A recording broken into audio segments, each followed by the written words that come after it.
കോട്ടപ്പടി പഞ്ചായത്തിലെ പുല്ലുവഴിച്ചാലിൽ കാട്ടാനക്കൂട്ടം നാശം വിതച്ചു. നഷ്ടം നേരിട്ട കർഷകർക്ക് നഷ്ടപരിഹാരം ഉറപ്പാക്കണമെന്നും ആനശല്യം തടയാൻ നടപടി വേണമെന്നും UDF ജില്ലാ കൺവീനർ ഷിബു തെക്കുംപുറം ആവശ്യപ്പെട്ടു. കോട്ടപ്പടി പഞ്ചായത്തിലെ പുല്ലുവഴിച്ചാലിൽ ബുധനാഴ്ച പുലർച്ചെയാണ് കാട്ടാനക്കൂട്ടം ഇറങ്ങിയത്. പോലിയേക്കുടി പൗലോസിന്റെയും കുരിയാച്ചന്റെയും കൃഷിയിടങ്ങളിലാണ് നാശം വിതച്ചത്. 200ഓളം വാഴകൾ നശിച്ചിട്ടുണ്ട്.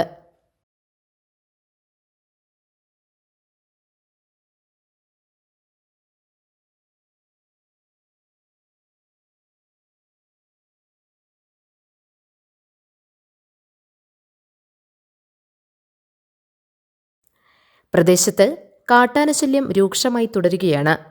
പ്രശ്നത്തിന് പരിഹാരം കാണാൻ അധികാരികൾ തയ്യാറാകാത്തതിനാൽ UDF ജില്ലാ കൺവീനർ ഷിബു തെക്കുംപുറം പ്രതിഷേധിച്ചു. കർഷകർക്ക് അർഹമായ നഷ്ടപരിഹാരം വേഗത്തിൽ നൽകണമെന്നും അദ്ദേഹം ആവശ്യപ്പെട്ടു. കോൺഗ്രസ് നേതാക്കളായ KK സുരേഷ്, MK വേണു, പ്രിയ സാബു തുടങ്ങിയവരും അദ്ദേഹത്തിനൊപ്പമുണ്ടായിരുന്നു. വലിയ സാമ്പത്തികമായ ബുദ്ധിമുട്ടാണ് ഈ കർഷകർക്ക് ഉണ്ടായിട്ടുള്ളത്.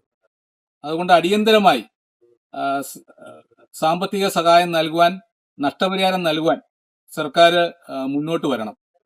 ഈ കോട്ടപ്പടി പഞ്ചായത്തിന്റെ വനാതിർത്തിയോട് ചേർന്ന് കിടക്കുന്ന എല്ലാ മേഖലയിലും കാട്ടാന ശല്യം രൂക്ഷമായി മാറിയിരിക്കുകയും കഴിഞ്ഞ 10 വർഷം കൊണ്ട് ഏതാണ്ട് 2000 ഏക്കർ സ്ഥലമാണ് കൃഷി ചെയ്ത സ്ഥലമാണ് നശിപ്പിച്ചത്.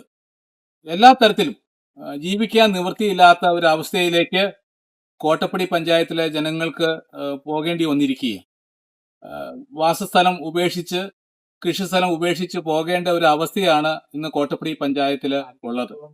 GTV news, Kottappadi.